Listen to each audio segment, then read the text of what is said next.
अस्सलामु अलैकुम वरहमतुल्लाहि वबरकातुहू। क़ाल रब्बि इश्रह ली सदरी वयस्सिर ली अमरी वहलुल उक़दतम मिन लिसानी यफ़क़हू क़ौली। हज़रत आदम अलैहिस्सलाम से नमरूद का मुनाज़रा।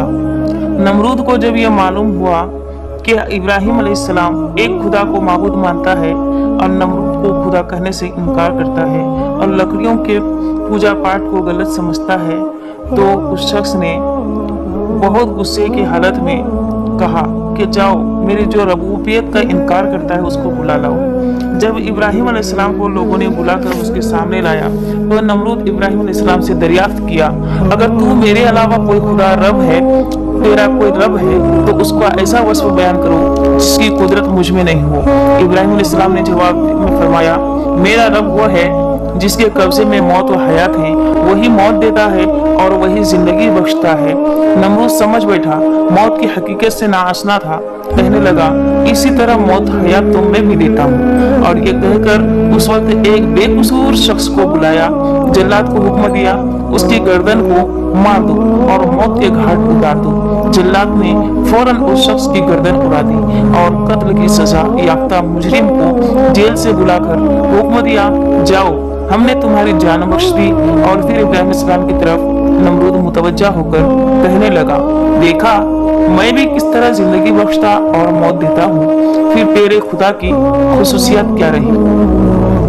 इब्राहिम अलैहिस्सलाम समझ गए, नमरूद या तो मौत और हयात की असल हकीकत से नाआशना है या फिर लोगों को मुगालता में डाल रहा है ताकि वो उस फर्क को न समझे। जिंदगी बख्शना उसका नाम नहीं है बल्कि नेस्त से हिस्त करने का नाम है, यानी कुछ भी न होने को जिंदगी नहीं कहते, नेस्त वस्त में लाने को जिंदगी कहते हैं। इसी तरह किसी को कत्ल या फांसी से बचा लेना मौत का मालिक होना नहीं है। मौत का मालिक वही है जो रूह इंसानी को उसके जिस्म में दाखिल करके अपने कब्जे में ले लेता है। इसलिए बहुत से लोग शमशीर इंसान की जिंदगी पा जाते हैं और बहुत से कत्लवार से बचाए जाते हैं। इंसान लुकमा अजल बन जाते हैं और कोई ताकत उनको रोक नहीं सकती। और अगर ऐसा होता है तो इब्राहिम अलैहिस्सलाम से गुफ्तगू करने वाला नमरूद शरीर आराज सल्तनत न होता बल्कि उसके खानदान का पहला शख्स ही आज भी उस तख्त ताज का मालिक रहता। मगर न मालूम कि इराक की उस सल्तनत के कितने मुद्दई जेर जमीन दफन हो चुके, लेकिन ये नमरूद बेखबर था।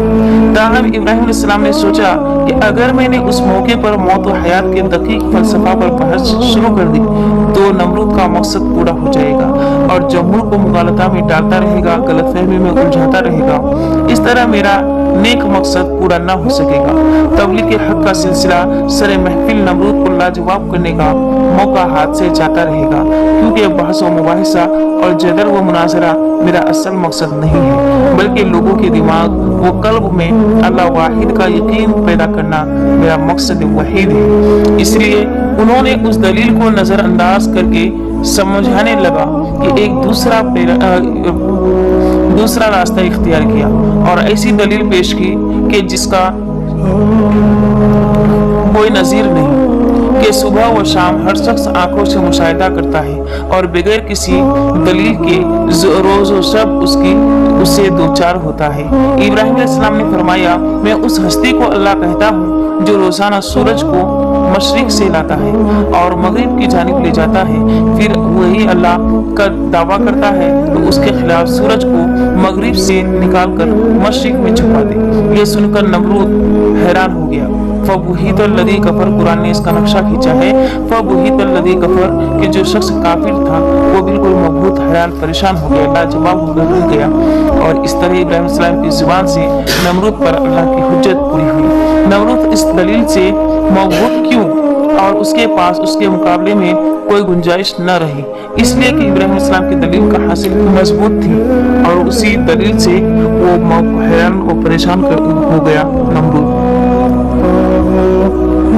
इसके कोई गुंजाइश न रही कि और कोई रास्ता इख्तियार करता।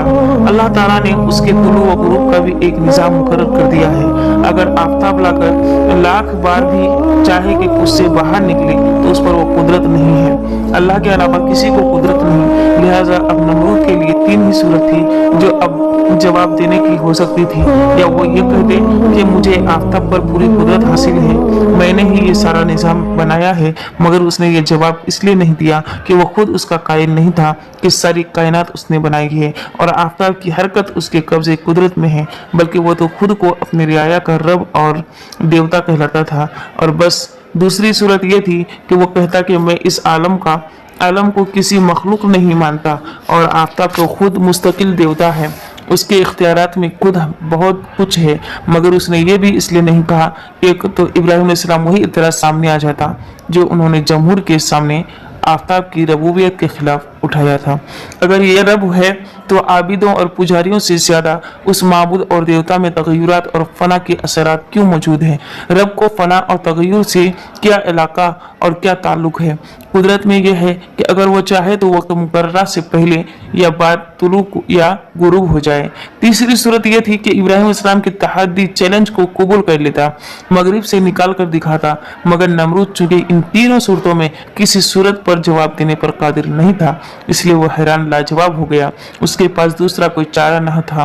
गर्ज इब्राहिम अलैहिस्सलाम ने सबसे पहले अपने वालिद आज़र को इस्लाम की तलकीन की और राह मुस्तकीम की तरफ दिखाई। उसके बाद आवाम और तमाम लोगों को दावत दी और सबको हक तस्लीम कराने के लिए फितरत के बेहतरीन उसूल और दलाइल पेश किए। नरमी शीरी कलामी से, मजबूत मुहकम रोशन दलील से, हुज्जत से उन पर हक को वाज़े किया। उन सब के आखिर में बादशाह नमरूद से मुनाजरा किया, उस पर रोशन कर दिया दलील देकर रबूबियत व उलूहियत का हक सिर्फ अल्लाह वाहिद के लिए है, सजा है। और बड़े से बड़ा शहंशाह को भी ये हक नहीं है कि वो उसकी हमसरी का दावा करे, क्योंकि वो कुल इंसान उसी के मखलूक है।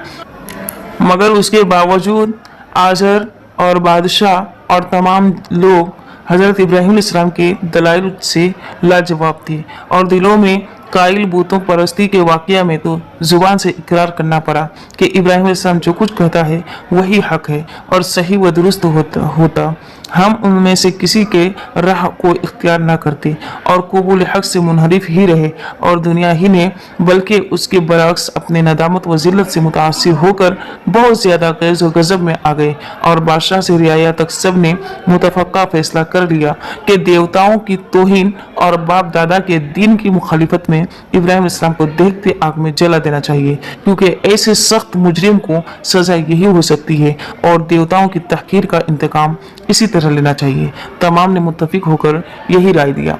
उसके बाद आग में डालने का वाक़या पेश आया। इस मरहले में पहुंचकर इब्राहिम अलैहिस्सलाम की जद्दोजहद का मामला ख़त्म हुआ।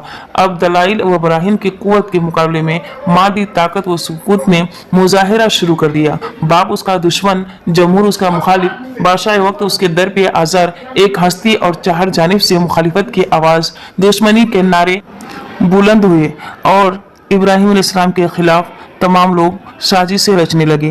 इब्राहिम अलैहिस्सलाम को ना उसकी परवाह थी और ना उसका खौफ। इस तरह बेखौफ व ख़तर और मलामत करने वालों की मलामत से बेनियाज ऐलान हक में सरमशार और दावत रुश्द व हिदायत में मशगूल थी। अलबत्ता ऐसे नाजुक वक्त में जब तमाम मादी सहारे ख़त्म और दुनियावी असबाब नापीद और हिमायत नुसरत के ज़ाहिरी असबाब मफकूद हो चुके थे, इब्राहिम अलैहिस्सलाम को उस वक्त भी ऐसा बड़ा ज़बरदस्त सहारा हासिल था जिसको तमाम सहारों का सहारा और तमाम नुसरतों का नासिर कहा जाता है, और वो है खुदा वाहिद का सहारा। उसने अपने जलीलुल कद्र पैगम्बर कौम के अजीमुल मर्तबत हदी और रहनुमा के बेगियार व मददगार न रहने दिया और दुश्मनों के तमाम मंसूबों को खाक में मिला दिया।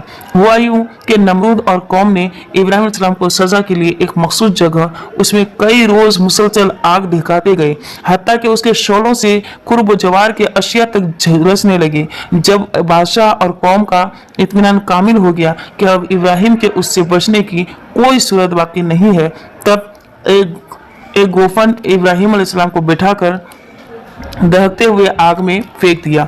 उस वक्त आग में जलाने की तासीर बख्शने वाले ने आग को हुक्म दिया कि वह इब्राहिम पर अपनी साजिश का असर न करे और नारी अनासिर का मजमुआ होते हुए भी उनके हक में सलामती के साथ सर्द हो जाए। आग उसी वक्त इब्राहिम अलैहिस्सलाम के हक में बर्दन व सलामन बन गई और दुश्मन उसकी किसी किस्म का नुकसान न पहुंचा सके और इब्राहिम अलैहिस्सलाम देखते हुए आग से सही सालिम और महफूज रहे, दुश्मनों के निगाह से निकल गए। कुरान करीम में इरशाद है, कुलना या नारु कूनी बरदम व सलामन अला इब्राहिम, हमने हुक्म दिया आग को, ए आग तो ठंडी और सलामती वाली हो जा इब्राहिम अलैहिस्सलाम पर।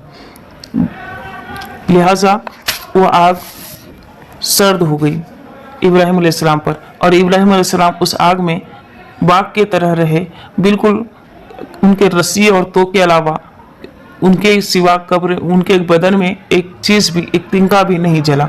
अल्लाह ताला ने हज़रत इब्राहिम अलैहिस्सलाम को उसमें बहुत ज़्यादा फरहत हुई और तमाम जिब्राइल परेशान, मिकाइल परेशान कि अल्लाह ताला का हुक्म आए और इब्राहिम अलैहिस्सलाम मदद मांगे और उसको ठंडा कर दे। लेकिन इब्राहिम अलैहिस्सलाम ने सिर्फ मदद मांगी तो खुदा ताला से, और खुदा ताला से फरमाया कि आज रब जाने और उसका ये खलील जाने, बस अल्लाह ताला ने हुक्म दिया कि आग ठंडी हो जा, इसी में आग ठंडी हो गई। अस्सलामु अलैकुम व रहमतुल्लाहि व बरकातुहू। हमारे चैनल को सब्सक्राइब करें, हमारा टेक